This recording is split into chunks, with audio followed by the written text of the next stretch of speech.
Ma famille, éparpillée aux quatre coins du pays, a souvent le nez en l'air.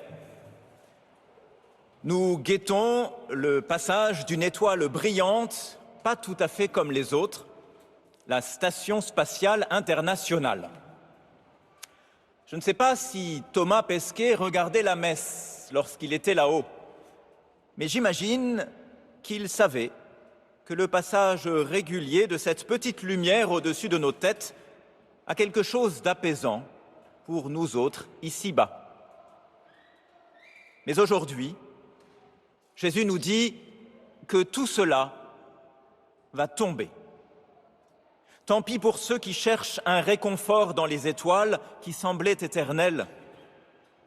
Alors, même si ces astres disparaîtront, où donc trouver des repères solides, des réalités qui durent dans un monde où tout paraît s'effondrer?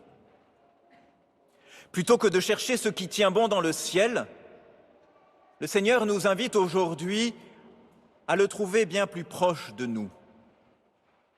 Ce qui résiste à l'usure du temps et aux crises les plus graves, c'est la vie des hommes et des femmes et la parole de Dieu.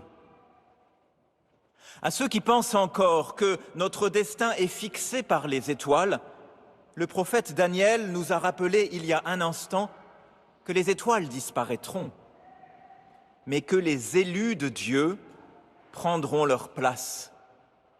Ils brilleront comme les étoiles pour toujours et à jamais.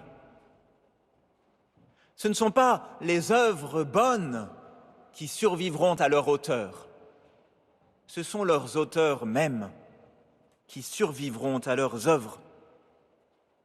Une vie bonne est gage d'éternité. Parmi toutes les créatures qu'on peut trouver sur la terre, l'être humain est capable de la plus grande perfection. Oui, l'être humain. Bien sûr, nous pouvons le pire, ça tout le monde le sait. Mais Jésus nous rappelle aujourd'hui que nous sommes aussi et surtout faits pour le meilleur. Et je lui rends grâce de nous le rappeler justement, alors que la tentation du désespoir est si forte. Bien sûr, par lui-même, l'homme n'atteint jamais la perfection. Mais Jésus a amené pour toujours à leur perfection ceux qu'il sanctifie. Jésus a le pouvoir de rendre parfaits nos efforts, nos humbles combats, nos frêles fidélités.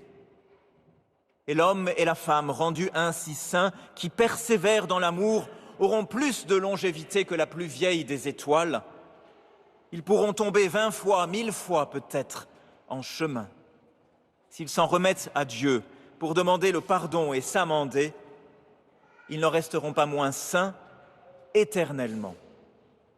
Ils se trouveront inscrits pour toujours dans le livre dont nous parlait le prophète Daniel.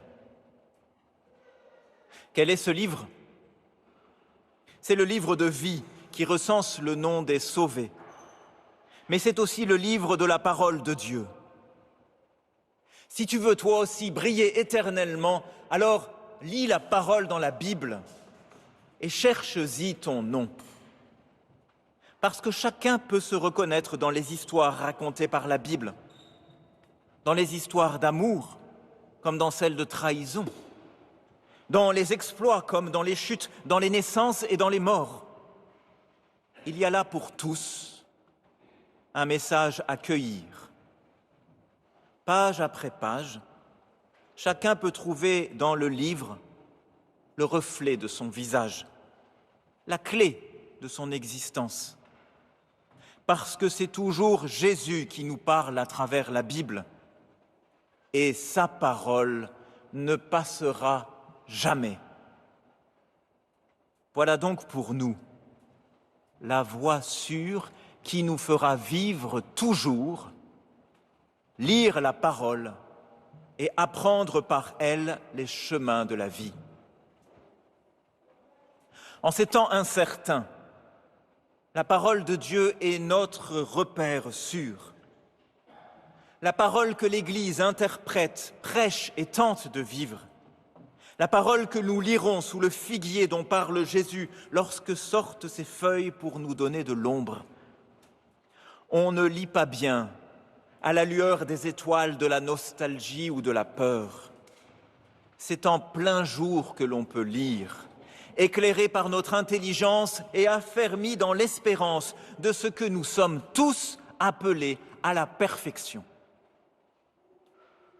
J'invite donc ceux qui disent à tort ou à raison que tout fiche le camp et que tout s'écroule, de s'accrocher à la Bible comme à un noble rempart. Plonger dans le livre. Ce n'est pas une manière de faire le gros dos et d'abandonner le monde, ses combats et ses réformes. Non. La parole, elle nous redresse pour préparer la route à celui qui vient. La parole nous convoque. Elle nous convoque à l'action alors qu'il y a tant à faire. Alors au travail.